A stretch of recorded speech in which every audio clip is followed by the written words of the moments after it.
Il serait peut-être temps d'ailleurs d'imaginer et d'arriver à croire qu'on pourrait être libre. Il serait peut-être temps d'arriver à croire que tu pourrais être libre.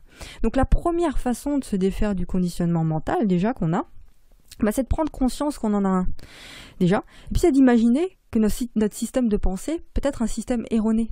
Peut-être que ce qu'on est en train de vivre, là, c'est des trucs qui sont un petit peu erronés, tu vois. Et commencer par prendre conscience de ça. Et surtout, commencer à imaginer que tu puisses vivre sans ces barrières mentales, que tu puisses t'en débarrasser pour être libre, pour te sentir libre surtout. Et c'est ça la première étape. La première étape, c'est de se dire, mais c'est possible de vivre en fait. C'est possible de s'en débarrasser. C'est possible de se sentir libre. C'est possible de réussir en fait. C'est possible de vivre. C'est possible, 3 points de suspension, tu mets ce que tu veux derrière le c'est possible. C'est possible tout simplement d'être libre.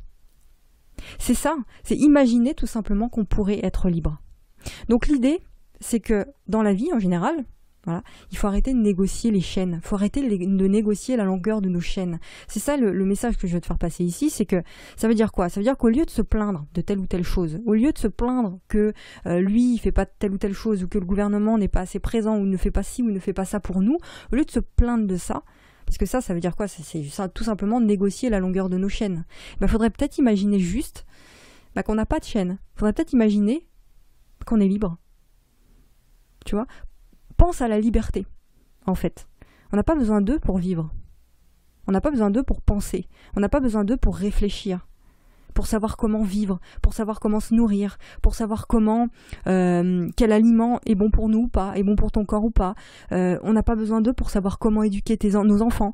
On n'a pas besoin d'eux pour se demander comment je peux occuper mon temps, comment je peux m'occuper de moi et mes proches. On n'a pas besoin d'eux pour savoir ce qui brûle en nous. Et comment est-ce que je peux utiliser ce qui brûle en moi pour m'aider moi, pour aider ma propre famille, pour aider les autres. On n'a pas besoin d'eux pour faire ça. Donc il faudrait peut-être s'imaginer qu'on nous aurait fait croire qu'on a besoin d'eux pour vivre. Quand je dis d'eux, c'est tous les gens auxquels on se plaint, c'est le gouvernement, c'est le système, c'est toutes ces choses, en fait, toutes ces plaintes qu'on a au quotidien envers les autres. On n'a pas besoin d'autorité de quelqu'un, de l'autorité de quelqu'un pour vivre. On n'a pas besoin qu'on nous donne des ordres pour vivre. On n'a pas besoin de nous dire tu commences à telle heure et tu finis à telle heure pour vivre. On n'a pas besoin d'avoir quelqu'un au-dessus de nous pour vivre. Enfin, qu'est-ce qui nous fait peur finalement, nous les êtres humains dans la liberté? Qu'est-ce qui nous fait peur dans le fait d'être libre? Qu'est-ce qui nous fait peur, nous, être humains, dans le fait de commencer à créer quelque chose, un job par exemple, une activité qui nous correspond vraiment? Qu'est-ce qui nous fait peur dans le fait d'être notre propre patron? Qu'est-ce qui nous fait peur dans le fait d'avoir la responsabilité entière de notre vie? Qu'est-ce qui nous fait peur dans le fait d'entreprendre? Dans le fait d'imaginer qu'on puisse être libre? La réponse à ça, selon moi, elle est assez évidente, c'est que tout simplement, parce que si on était libre, il faudrait qu'on prenne nos vies en charge. On serait responsable de nos vies. On n'aurait personne à blâmer. On pourrait pas se plaindre en fait, on pourrait pas se remettre la responsabilité sur le dos des autres. Ça ferait chier ça. Et ça, c'est difficile. Mais même si c'est compliqué, qu'est-ce qui nous fait peur là-dedans?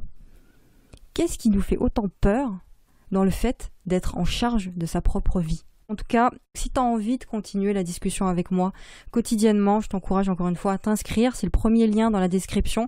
Tu cliques, tu tombes sur une page et tu entres ton prénom et ton adresse mail. Comme ça, on reste en discussion, en contact, toi et moi, par email. Voilà, comme ça, tu te sentiras beaucoup moins seul et un peu moins bizarre. Bisous, ciao.